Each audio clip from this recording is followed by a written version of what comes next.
না আসলে আপনি রেপটা যদি আপনি একদিকে রাখতে চান, অন্যদিকে দেখছেন যে এরকম ছিনতাই, চাঁদাবাজি, ডাকাতি আমাদের দেশে যেরকম ভাবে শুরু হচ্ছে স্যার, আসলে এই বর্তমান সমাজে কেউ সুরক্ষিত নাই।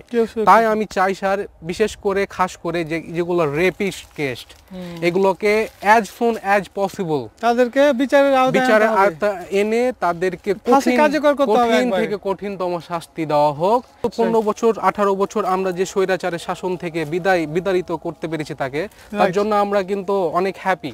ঠিক আছে না স্যার? বাংলাদেশের মানুষ এখন না খেতে পেল, একবেলা না খেতে পেল, শান্তিতে ঘুমায়, নিরাপত্তা ফিল করে।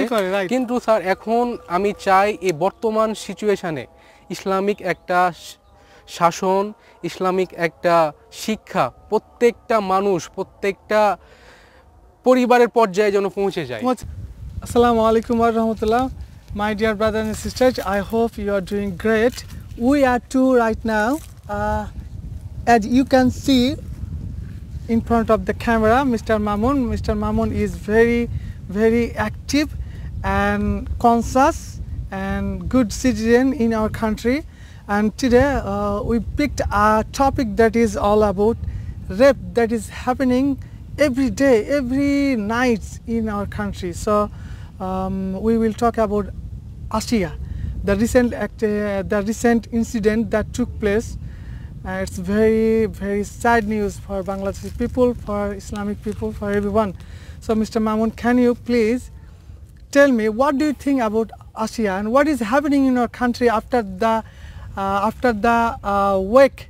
the revolution of this country? As you know that we've got new independent country in our country after Hasina left Bangladesh for India. He ran away to India. So we've got new country, new people. I think Dr. Yunus is doing very good right now. So far we can understand, and people are very good, excited having Dr. Yunus, because Dr. Yunus has lots of connection. He has a great connection to the world people, to the famous people. Laureate Dr. Yunus is very famous, and as we observe in this Ramadan month that the daily necessary things, I mean brinjal, carrots, piyaz, onion, garlic, everything is low price right now. It's very rare that hadn't happened in the last 15 years in the regime of Kantalani Hasina. So please tell me about the recent incident that took place. It's all about Aisha. So please, how we can see and what we should do in our country, and we are the people who have to raise our voice against this rapist. Am I right? Yes, sir. So please tell me about this. Actually, sir, Asia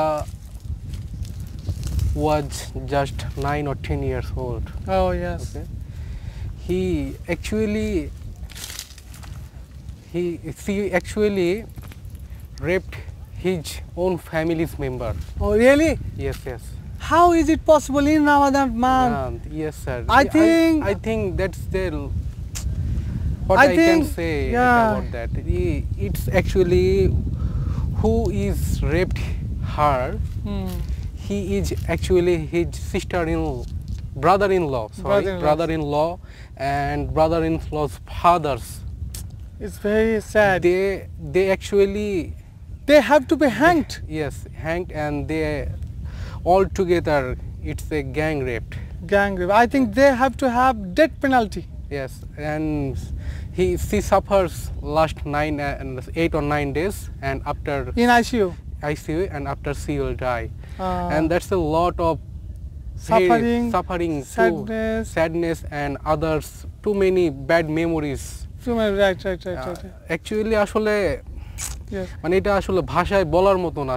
আসলে sir আয়েশার এই জিনিসটা আসলে হয় কি, এগুলা আজ হোক কাল হোক, পিপল যখনই হোক একবার না একবার এই সময় 1 মাস 2 মাস 3 মাস পরে ভুলে যায় জিনিসগুলা।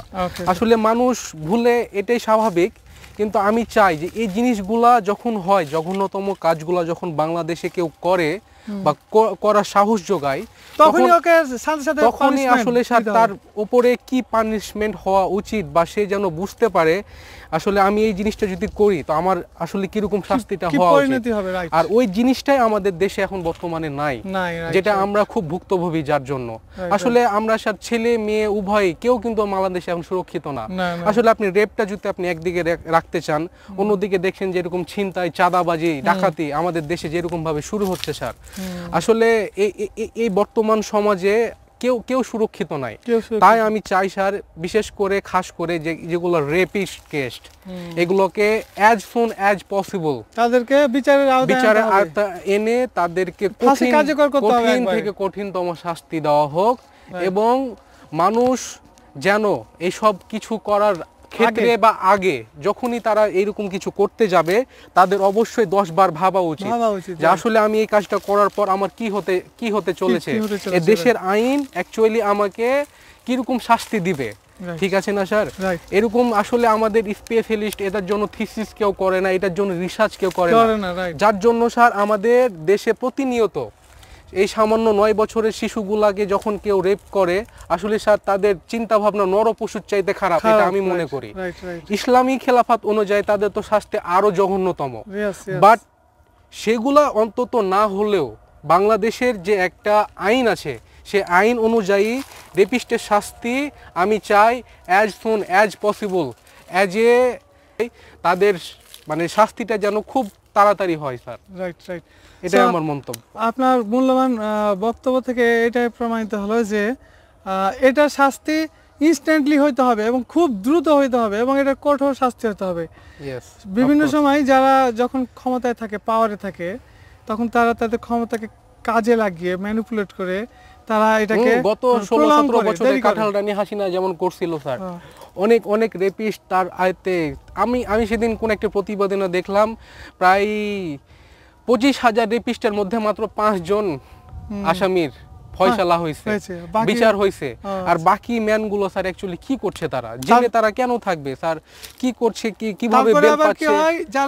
যারা হয়তো বিচার হলো, বিচার হওয়ার পরে আবার তাদেরকে কোনো না কোনো তদবির দিয়ে পলিটিক্যালি প্রভাব দিয়ে তারা বেল হয়ে আবার 2-5 বছর পরে আবার কিন্তু স্বাভাবিক জীবনে ফিরে আসতে চাইছে, কিন্তু আসলে তাদের স্যার অধিকার নাই এরকম একটা স্বাভাবিক জীবন যাপন উপস্থাপন করার। আচ্ছা, এর জন্য কি ইসলামিক শিক্ষার দরকার রয়েছে বলে আপনি মনে করেন? মানে সাধারণ প্রচলিত গতানুগতিক যে পড়াশোনা বা যে কাঁঠালানি যে সিস্টেমটা করে গেছে, এখানে তো শুধু পড়াশোনা নাই, শুধু আড্ডুম বাড্ডুম ঘোরাডুম এই সব পড়াশোনা। তো আপনি কি মনে করেন যে ইসলামিক পড়াশোনাগুলো বা নীতি নৈতিকতার যে পড়াশোনাগুলো আমি সত্যিকার অর্থে চাই, আমি মন থেকে খুব চাই স্যার, আসলে ইসলামী পড়াশোনা প্লাস ইসলামী শাসনে আমাদের একটা দেশ অনুষ্ঠিত হোক। গত 15 বছর 18 বছর আমরা যে স্বৈরাচারের শাসন থেকে বিতাড়িত করতে পেরেছি তাকে, তার জন্য আমরা কিন্তু অনেক হ্যাপি। ঠিক আছে না স্যার? মানুষ এখন না খেতে পেলেও, একবেলা না খেতে পেলেও শান্তিতে ঘুমায়, নিরাপত্তা ফিল করে। কিন্তু স্যার এখন আমি চাই এই বর্তমান সিচুয়েশনে ইসলামিক একটা শাসন, ইসলামিক একটা শিক্ষা প্রত্যেকটা মানুষ, প্রত্যেকটা পরিবারের পর্যায়ে যেন পৌঁছে যায়। এটা আসলে স্যার এটা আমাদের এক এক করে করার দরকার না, এটা আমাদের বাংলাদেশের সরকার থেকে এমন ভাবে সিস্টেমেটিক করা হোক প্রত্যেকটা পার্সন যেন এই রেপিস্টের ওপরে যেন একটা শিক্ষা পায়, আর তাদের ইসলামী ভিতরে আল্লাহ ওয়াল্লাহ তাদের ভিতরে যেন জ্ঞানিক শিক্ষা থাকে, যারা এরকম জিনিস যেন করতে এবং করাতে থেকে বিরত থাকে। অবশ্যই এটা আমি চাই স্যার। ওকে, আপনার মূল্যবান সময়টুকু দেওয়ার জন্য অসংখ্য ধন্যবাদ। আশা করি আমাদের দর্শক যারা এই মুহূর্তে শুনছেন, দেখছেন, তারাও নিজেদেরকে সচেতন করবেন এবং প্রত্যেকে নিজ নিজ অবস্থান থেকে এই ধর্ষণ, নির্যাতন এগুলোর বিপক্ষে দাঁড়িয়ে অ্যাটলিস্ট কথা বলা বা কিছু লিখা, না লিখতে পারলেও কোনো ভালো একটা যদি পোস্ট থাকে সেই পোস্টটাকে শেয়ার করা, অন্তত শেয়ার করা, এই মনের দিক থেকে এটা করা উচিত প্রত্যেকের। আপনারা সবাই ভালো থাকবেন, সুস্থ থাকবেন। আবারও অন্য প্রসঙ্গ নিয়ে দেখা হবে, কথা হবে। আসসালামু আলাইকুম।